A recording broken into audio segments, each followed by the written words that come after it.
Now let's look at Bayes' theorem. Bayes' theorem starts out with a mutually exclusive and collectively exhaustive set of events. So we have B sub 1 through B sub k. Okay, they are mutually exclusive and collectively exhaustive. That means if you take the probability of each of these, when you add them all up, you will get 1. And then there is no intersection between those events. Now let's look at another event called A. Okay, and that's kind of an intervening event, and there are intersections between A and each of the B events. So in that case, probability of A can be computed, okay, because this length here represents all possibilities of B. Then if you take individual pieces of the intersections, so A and B sub 1 plus A and B sub 2 and so on, and add them all up, that will be equal to probability of A. So if you take these pieces and add them up, okay. So these intersection probabilities can be computed if you know these two probabilities. We know the probabilities of each of these B's, and suppose if you also know the conditional probability of A given B sub 1, A given B sub 2, then you can compute the product of those probabilities, the conditional probability times probability of B sub 1, B sub 2 and so on, and they will be each of those pieces, and add them all up and you get probability of A.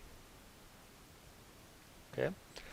So now Bayes' theorem says that given these probabilities we can compute the probability of A, and once we have that, then we can divide that probability of A into each of these pieces, and that will give us the probability of the B's given that A has occurred.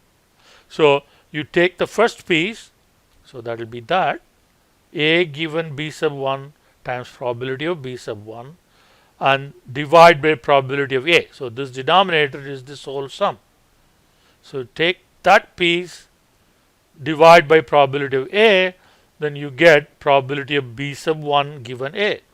For B sub 2, so you take the second piece, put that in the numerator, and then divide by the whole thing. So that will give you probability of B sub 2 given A, and so on. So that's what Bayes' theorem is. So we can set up Bayes' theorem in a kind of a table format. So here, so the B's are now represented in rows here, right? B sub 1 through B sub k. So these are mutually exclusive, collectively exhaustive. Collectively exhaustive means that when you add these probabilities, they will be equal to 1. So these are called prior probabilities. Okay. Now the intervening event is A, and we know the conditional probabilities A given B sub 1, A given B sub 2 and so on. So when you multiply this way, you get joint probabilities. So when you multiply this way, you get these individual pieces, and then when you add them all up, you get probability of A. So you multiply this way and add them all up, you get probability of A. Now if you take that probability of A and divide it into each of the joint probabilities, like here you take the probability of A, divide it into that, so then you get the posterior probabilities, and these posterior probabilities should sum to 1.